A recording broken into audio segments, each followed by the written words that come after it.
The 8 Pillars of Prosperity by James Allen. Chapter 8, The 7th Pillar, Impartiality. To get rid of prejudice is a great achievement. Prejudice piles obstacles in a man's way.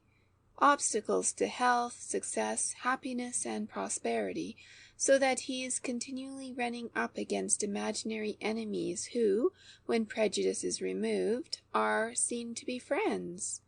Life is, indeed, a sort of obstacle race to the man of prejudice, a race wherein the obstacles cannot be negotiated and the goal is not reached, whereas to the impartial man life is a day's walk in a pleasant country with refreshment and rest at the end of the day. To acquire impartiality, a man must remove that innate egotism which prevents him from seeing anything from any point of view other than his own. A great task, truly, but a noble and one that can be well begun now, even if it cannot be finished. Truth can remove mountains, and prejudice is a range of mental mountains beyond which the partisan does not see, and of which he does not believe there is any beyond. These mountains removed, however, there opens to the view the unending vista of mental variety blended in one glorious picture of light and shade, of color and tone, gladdening beholding eyes. By clinging to stubborn prejudice, what joys are missed, what friends are sacrificed, what happiness is destroyed, and what prospects are blighted. And yet freedom from prejudice is a rare thing. There are few men who are not prejudiced partisans upon the subjects which are of interest to them.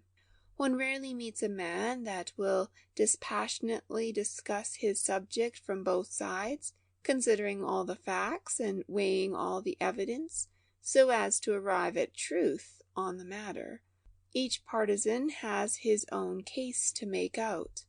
He is not searching for truth, for he is already convinced that his own conclusion is the truth, and that all else is error. But he is defending his own case and striving for victory. Neither does he attempt to prove that he has the truth by a calm array of facts and evidence, but defends his position with more or less heat and agitation. Prejudice causes a man to form a conclusion, sometimes without any basis of fact or knowledge, and then to refuse to consider anything which does not support that conclusion. And in this way, prejudice is a complete barrier to the attainment of knowledge. It binds a man down to darkness and ignorance, and prevents the development of his mind in the highest and noblest directions. More than this, it also shuts him out from communion with the best minds, and confines him to the dark and solitary cell of his own egotism.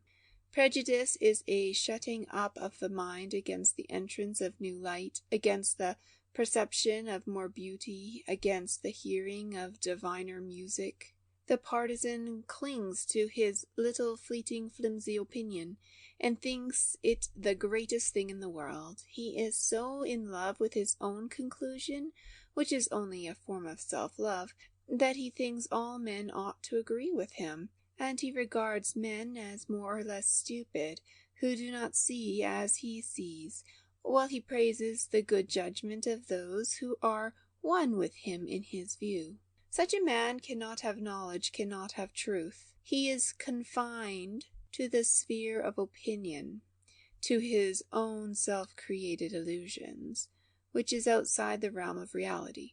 He moves in a kind of self-infatuation, which prevents him from seeing the commonest facts of life, while his own theories, usually more or less groundless, assume, in his mind, overpowering proportions. He fondly imagines that there is but one side to everything, and that side is his own. There are at least two sides to everything, and he it is who finds the truth in a matter, who carefully examines both sides with all freedom from excitement and without any desire for the predominance of one side over another. In its divisions and controversies, the world at large is like two lawyers defending a case. The counsel for the prosecution presents all the facts which prove his side, while the counsel for the defense presents all the facts which support his contention, and each belittles or ignores or tries to reason away the facts of the other. The judge in the case, however, is like the impartial thinker among men. Having to listen to all the evidence on both sides, he compares and sifts it so as to form an impartial summing up in the cause of justice. Not that this universal partiality is a bad thing, for as in all other extremes, nature here reduces the oppositions of conflicting parties to a perfect balance.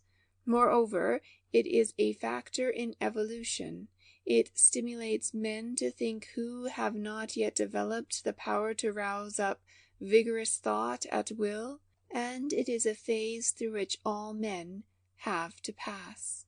But it is only a byway, and a tangled, confused, and painful one, towards the great highway of truth. It is the arc of which impartiality is the perfect round. The partisan sees a portion of the truth and thinks it the whole, but the impartial thinker sees the whole truth, which includes all sides. It is necessary that we first see truth in sections, as it were, until having gathered up all the parts we may piece them together and form the perfect circle.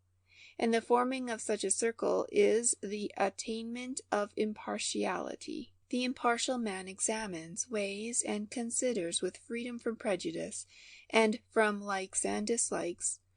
His one wish is to discover the truth. He abolishes preconceived opinions and lets facts and evidence speak for themselves. He has no case to make out for himself, for he knows that truth is unalterable, that his opinions can make no difference to it, and that it can be investigated and discovered. He thereby escapes a vast amount of friction and nervous wear and tear to which the feverish partisan is subject. And, in addition, he looks directly upon the face of reality, and so becomes tranquil and peaceful. So rare is freedom from prejudice that wherever the impartial thinker may be, he is sure sooner or later to occupy a very high position in the estimation of the world, and in the guidance of its destiny. Not necessarily an office in worldly affairs, for that is improbable, but an exalted position in the sphere of influence. There may be such a one now, and he may be a carpenter, a weaver, a clerk. He may be in poverty or in the home of a millionaire. He may be short or tall, or of any complexion, but whatever and wherever he may be, he has, though unknown, already begun to move the world, and will one day be universally recognized as a new force and creative center in evolution. There was one such some 1900 years ago. He was only a poor, unlettered carpenter. He was regarded as a madman by his own relatives, and he came to an ignominious end in the eyes of his countrymen, but he sowed the seeds of an influence which has altered the whole world. There is another such in India some 25 centuries ago. He was accomplished, highly educated, and was the son of a capitalist and landed proprietor, a petty king. He became a penniless, homeless mendicant, and today 1/3 of the human race worship at his shrine, and are restrained and elevated by his influence.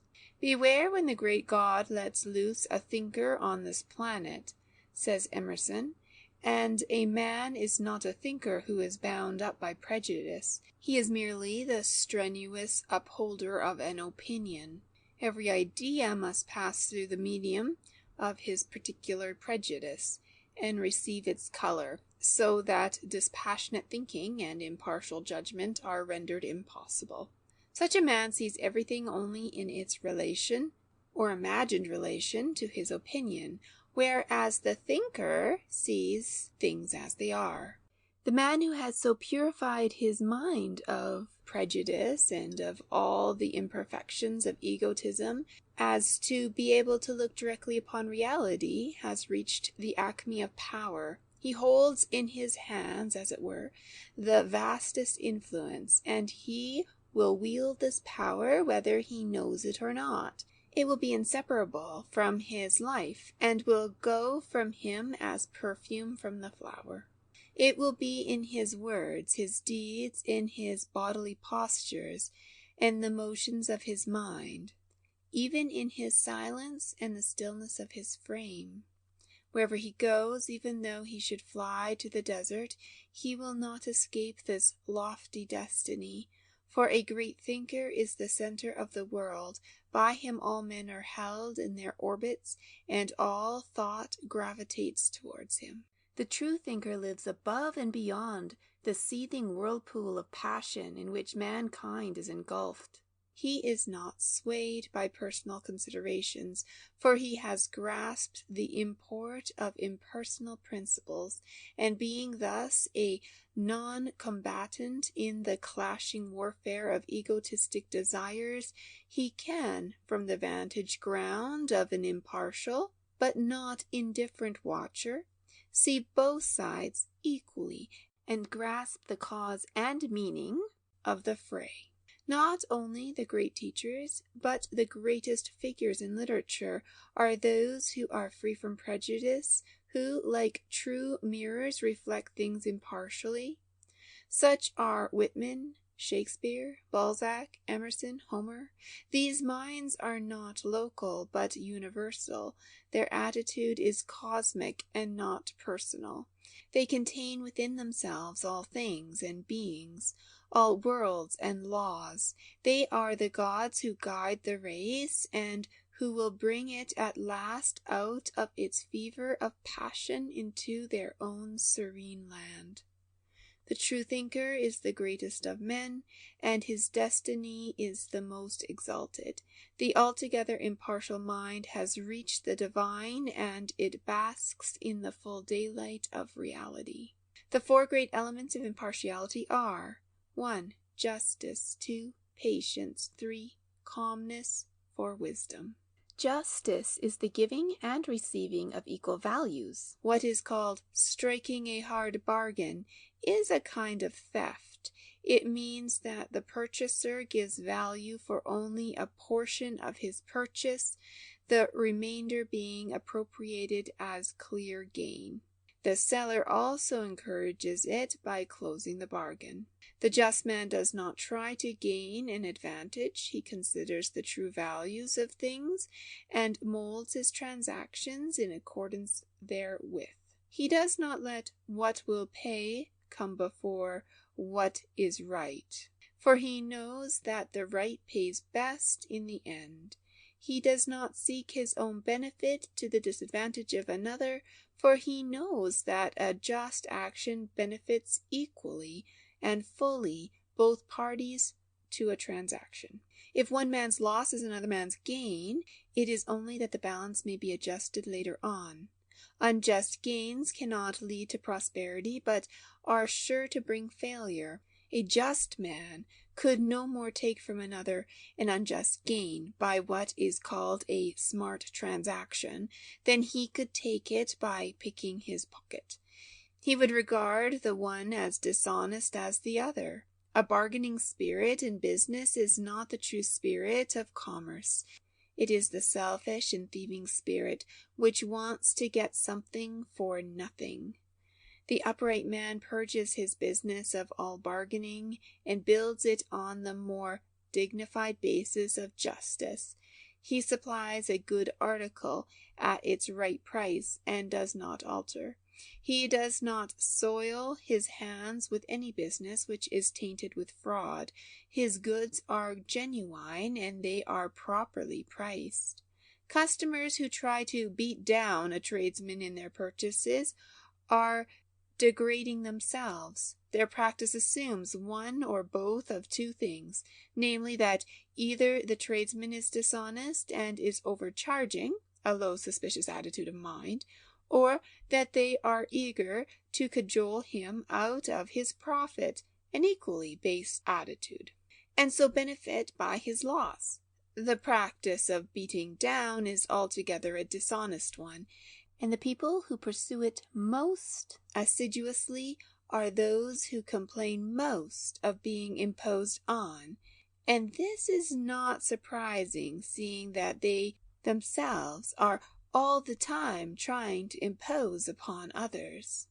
On the other hand, the tradesman who is anxious to get all he can out of his customers, irrespective of justice and the right values of things, is a kind of robber and is slowly poisoning his success, for his deeds will assuredly come home to him in the form of financial ruin. Said a man of 50 to me the other day, "I have just discovered that all my life I have been paying 50% more for everything than I ought to." A just man cannot feel that he has ever paid too much for anything, for he does not close with any transaction which he considers unjust. But if a man is eager to get everything at half price, then he will be always meanly and miserably mourning that he is paying double for everything. The just man is glad to pay full value for everything, whether in giving or receiving, and his mind is untroubled and his days are full of peace. Let a man above all avoid meanness, and strive to be ever more and more perfectly just, for if not just, he can be neither honest, nor generous, nor manly, but is a kind of disguised thief, trying to get all he can, and give back as little as possible. Let him eschew all bargaining, and teach bargainers a better way of conducting his business, with that exalted dignity which commands a large meritorious success. Patience is the brightest jewel in character of the impartial man. Not a particular patience with a particular thing, like a girl with her needlework or a boy building his toy engine, but an unswerving considerateness, a sweetness of disposition at all times and under the most trying circumstances, an unchangeable gentle strength, which no trial can mar and no persecution can break.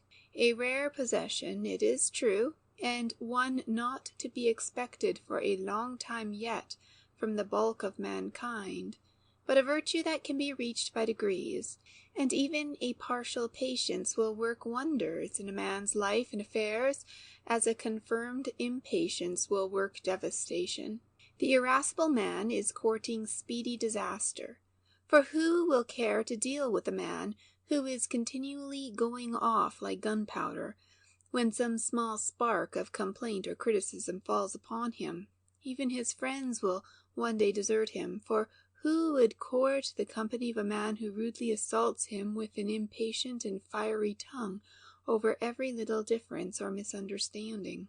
A man must begin wisely to control himself and to learn the beautiful lessons of patience, if he is to be highly prosperous. If he is to be a man of use and power, he must learn to think of others, to act for their good and not alone for himself, to be considerate, forbearing, and long-suffering. He must study how to have a heart at peace with men who differ from him on those things which he regards as most vital. He must avoid quarreling as he would avoid drinking a deadly poison. Discords from without will be continually overtaking him, but he must fortify himself against them. He must study how to bring harmonies out of them by the exercise of patience. Strife is common, it pains the heart and distorts the mind. Patience is rare, it enriches the heart and beautifies the mind. Every cat can spit and fume. It requires no effort, but only a looseness of behavior. It takes a man to keep his moorings through all events, and to be painstaking and patient with the shortcomings of humanity. But patience wins. A soft water wears away the hardest rock, so patience overcomes all opposition. It gains the heart of men. It conquers and controls. Calmness accompanies patience. It is a great and glorious quality. It is the peaceful haven of emancipated souls after their long wanderings on the tempest-riven ocean of passion. It marks the man who has suffered much, endured much, experienced much, and has finally conquered. A man cannot be impartial who is not calm. Excitement, prejudice, and partiality spring from disturbed passions. When a personal feeling is thwarted, it rises and seethes like a stream of water that is dammed. The calm man avoids this disturbance by directing his feelings from the personal to the impersonal channel. He thinks and feels for others as well as for himself. He sets the same value on other men's opinions as on his own. If he regards his own work as important, he sees also that the work of other men is equally important. He does not contend for the merit of his own against the demerit of that of others. He is not overthrown, like Humpty Dumpty, with a sense of self-importance. He has put aside egotism for truth, and he perceives the right relations of things. He has conquered irritability, and has come to see that there is nothing in itself that could cause irritation. As well be irritable with a pansy because it is not a rose, as with a man because he does not see as you see. Minds differ, and the calm man recognizes the difference as facts in human nature.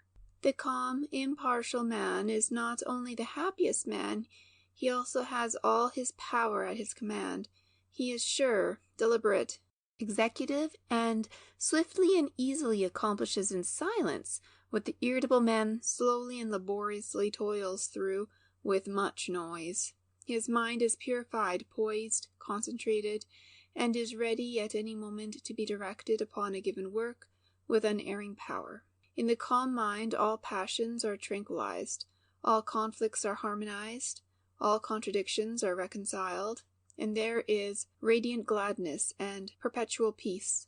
As Emerson puts it, calmness is joy fixed and habitual. One should not confound indifference with calmness, for it is at the opposite extreme. Indifference is lifelessness, while calmness is glowing life and full-orbed power. The calm man has partially or entirely conquered self, and having successfully battled with the selfishness within, he knows how to meet and overcome it successfully in others. In any mortal contest, the calm man is always the victor. So long as he remains calm, defeat is impossible. Self-control is better than riches, and calmness is a perpetual benediction. Wisdom abides with the impartial man. Her counsel guides him, her wings shield him, she leads him along pleasant ways to happy destinations. Wisdom is many-sided. The wise man adapts himself to others. He acts for their good, yet never violates the moral virtues or principles of right conduct. The foolish man cannot adapt himself to others. He acts for himself only, and continually violates the moral virtues and the principles of right conduct.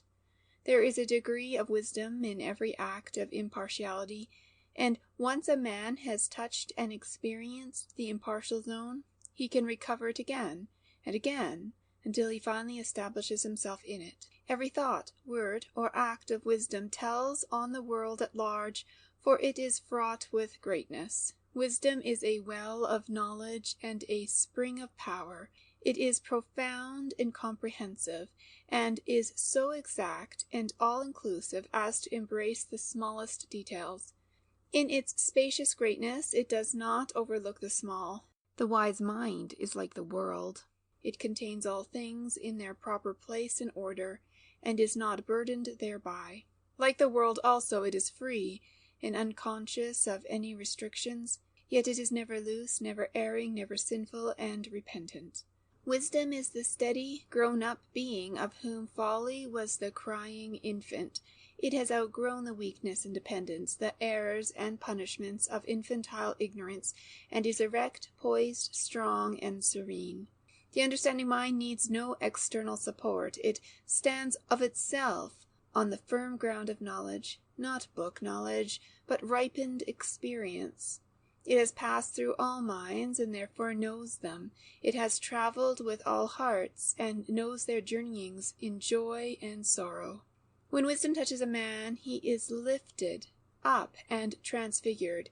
He becomes a new being with new aims and powers, and he inhabits a new universe in which to accomplish a new and glorious destiny. Such is the pillar of impartiality, which adds its massive strength and incomparable grace to support and beautify the temple of prosperity. End of chapter 8.